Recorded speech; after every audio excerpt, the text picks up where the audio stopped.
तो गाइस आज हम बात करेंगे मैनेजर किम के चैप्टर नंबर 169 के बारे में। और आज की वीडियो की शुरुआत में हम देखते हैं एरीज और व्हाइट टाइगर जॉब सेंटर एक साथ आ चुके होते हैं। जहां पे डैसिक J2 से फाइट कर रहा था वहां पे योंगचोल भी आ चुका होता है। योंगचोल यहाँ पे आते ही डैसिक को बोल रहा होता है कि क्या तू MZ जनरेशन से है। डैसिक इस बात का कोई जवाब नहीं देता, लेकिन इतने में ही J2 योंगचोल के ऊपर हमले कर देता है। लेकिन योंगचोल उन हमलों को डॉज करके J2 के ऊपर लठी लट बजा देता है। हालांकि J2 अपने हाथों से इन डंडों को ब्लॉक कर रहा होता है और एंड में उसने योंगचोल के डंडे को मुंह से ही पकड़ लिया होता है। और इस तरीके का जंगली पना देख के योंगचोल को काफी ज्यादा अजीब लग रहा होता है। लेकिन योंगचोल को ज्यादा सोचने का वक्त नहीं मिलता और उसके एक मुक्का पड़ता है, जिससे योंगचोल सीधा उड़ता हुआ पीछे की तरफ जाता है। इतने में ही डैसिक J2 की कमर पकड़ लेता है और कहता है, तुम अचानक से आके मुझसे बात कर रहे थे, मैं सोच रहा था कि आखिर तुम कौन हो। अच्छा, तो तुम व्हाइट टाइगर जॉब सेंटर से हो। इसी के साथ डैसिक ने J2 को जमीन में पटक दिया होता है। योंगचोल J2 के जमीन में ही एक खतरनाक सा मुक्का मारता है, लेकिन J2 वहां से साइड हो चुका था। J2 जैसे ही खड़ा होता है तो डैसिक उसके मुंह पे एक मुक्का मारता है, लेकिन J2 उससे बच चुका होता है। लेकिन इसके बाद योंगचोल और डैसिक का साथ में मुक्का पड़ता है J2 की ठुड्डी में। J2 को मारते मारते डैसिक योंगचोल को अपना सीनियर बोल रहा होता है और योंगचोल कहता है, क्या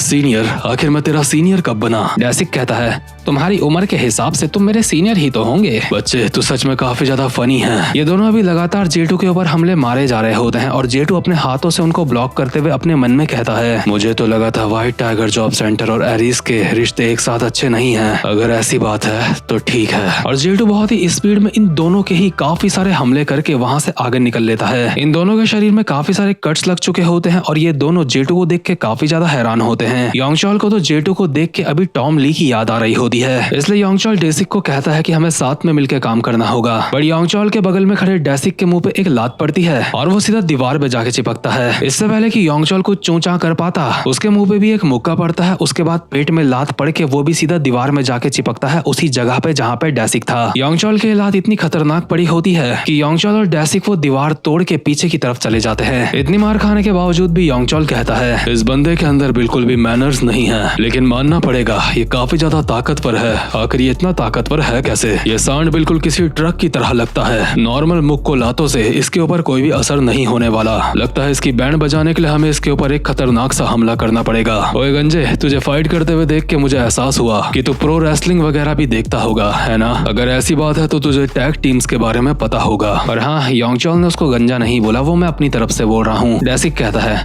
ऑफ कोर्स मैं रेसलिंग के बारे में जानता हूँ। इसलिए डैसिक और योंगचोल साथ में मिलकर कॉम्बिनेशन अटैक मारने के लिए तैयार होते हैं इस सांड के ऊपर। जैसे ही J2 डैसिक की तरफ आता है उसको मारने के लिए, डैसिक उसकी दोनों टांगे पकड़ के उसको हवा में उठा देता है और योंगचोल हवा में उछल के J2 की मुंडी पकड़ के उसको जमीन में पटक देता है। इन दोनों का तालमेल आपस में काफी ज्यादा अच्छा बैठ रहा होता है, जो कि J2 के लिए बिल्कुल भी अच्छी खबर नहीं है और उसको ये बात रियलाइज हो चुकी है। J2 को इस तरीके से जमीन में पटकने के बाद इन दोनों के अंदर और ज्यादा जोश आ जाता है और इसी जोश के साथ ये दोनों लगातार J2 के मुक्के बजाए जा रहे होते हैं। वहीं दूसरी तरफ हम देखते हैं शांघी को, जो कि ब्लैक मार्केट की ब्रांच के बाहर होता है, जहाँ पे वो चारों तरफ से काफी सारे बंदों से घिरा हुआ होता है। शांघी के सिर पे बाल नहीं होते, लेकिन हमेशा ये बंदा पता नहीं क्यों अपने बाल बनाता रहता है। अभी शांघी अपने अगल बगल देख रहा होता है कि उसे कितने बंदों से फाइट करनी है और ऑब्वियसली उसको यहाँ पे काफी सारे बंदों से फाइट करनी होती है। लेकिन भीड़ के बीच से एक और बंदा बाहर आता है जो सबसे काफी ज्यादा खतरनाक लग रहा होता है और उसका लेवल काफी ज्यादा हाई लग रहा होता है शांघी को। और ये बंदा जो यहाँ पे आया होता है इसका नाम होता है मंकी बीच, जो कि ब्लैक मार्केट का एक एग्जीक्यूटिव होता है और शांघी को कहता है, क्या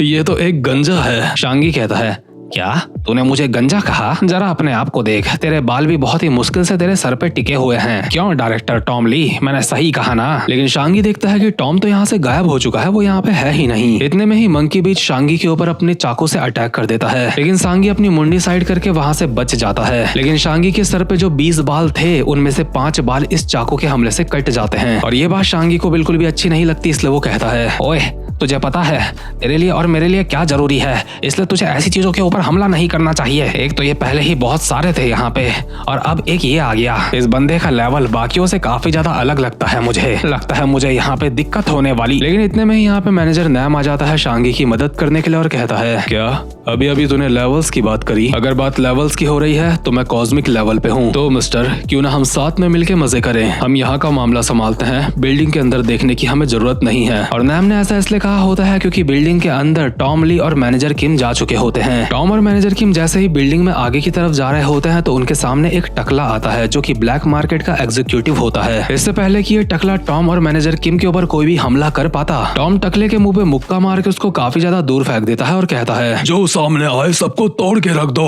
मुझे ये कीड़े एक एक करके नजर आने लगे हैं। मैनेजर किम, इन सबको ठुकाई पिटाई की जरूरत है और अब से तुम्हें ये भी काउंट करना है कि हमने कितने बंदों की बैंड बजाई है। लेकिन जिस टकले को टॉम ने मारा होता है वो टकला बिल्कुल सही सलामत होता है और भागता हुआ दोबारा से टॉम की तरफ आ रहा होता है टॉम को मारने के लिए। इतने में ही टकले के बगल से मैनेजर किम आते हैं और एक झटके में ही उसके ऊपर काफी सारे हमले कर देते हैं। लेकिन टकले के लिए इतना काफी नहीं होता, इसलिए मैनेजर किम अपना चाकू बाहर निकालते हैं और अपना चाकू वाला सीक्यूसी एक्टिवेट कर देते हैं जिसको कहा जाता है मून लाइट डांस। इस सीक्यूसी के साथ टकले के ऊपर चाकू से इतने हमले होते हैं कि टकला गिन भी नहीं पाएगा और टकले के शरीर से जगह जगह से खून निकलने लगता है और टॉम रिलैक्स होकर आगे की तरफ जा रहा होता है और कहता है, हाँ हाँ, तोड़ दो, सबको तोड़ दो, इनमें से एक भी नहीं बचना चाहिए। मैं यहाँ पे शर्त जीतने के लिए आ रखा हूँ। अभी टॉम चलते चलते वहाँ पे पहुंच जाता है जहाँ पे जिनचाल और एचएच एक दूसरे के सामने खड़े होते हैं। टॉम एचएच को देख के कहता है, तो ये हरामजादा यहाँ पे है, ठीक है, हमें इसे भी तोड़ने की जरूरत है। तो ठीक है, इसकी तुड़ाई करने के लिए एक हैंडसम इंसान यहाँ पे आ चुका है। और अपनी सुंदरता दिखाने के लिए टॉम ने अपने बाल खोल दिए होते हैं, लेकिन उसको कौन बताए कि वो जंगली लग रहा है। एक पल के लिए तो एचएच भी देख के सोच रहा होता है कि ये साला बहुत बड़ा जंगली सा लग रहा है, ये ऐसा क्यों दिख रहा है। लेकिन एचएच ये सब कुछ अपने चेहरे पे दिखा नहीं सकता, इसलिए वो स्टाइल में टॉम को कहता है अपना बैट दिखाते हुए, आखिर ये बोल क्या रहा है,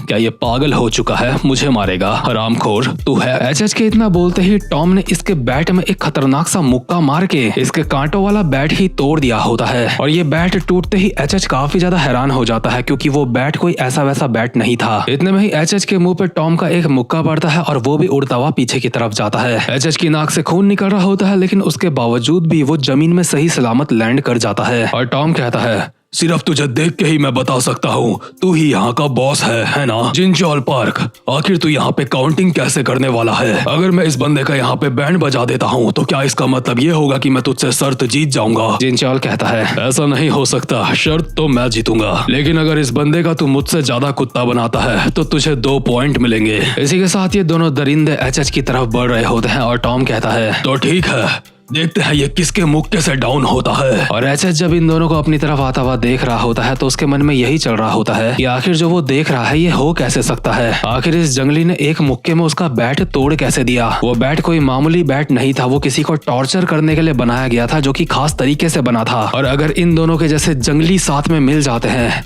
तो ऐसा भी हो सकता है कि ये ब्लैक मार्केट को सच में बंद करवा दे। ये दोनों दरिंदों को देख के एचएच को ऐसा लग रहा होता है जैसे वो कोई बुरा सपना देख रहा है, क्योंकि ये दोनों हंस भी इस तरीके से रहे होते हैं एचएच को देख के जैसे ना जाने अभी एचएच के साथ क्या करने वाले हैं। इन दोनों की स्माइल देख के मुझे पर्सनली ऐसा लग रहा है जैसे एचएच के साथ शारीरिक शोषण होने वाला है। तो खैर गाइस, इसी के साथ ये वाला चैप्टर भी यहीं पे खत्म होता है। उम्मीद करता हूँ कि आपको आज की वीडियो भी अच्छी लगी हो, और जो भी चैनल पे पहली बार आया है चैनल को सब्सक्राइब और वीडियो को लाइक जरूर से कर देना। अब मैं मिलूंगा आपसे अपनी नेक्स्ट वीडियो में, तब तक के लिए गुड बाय।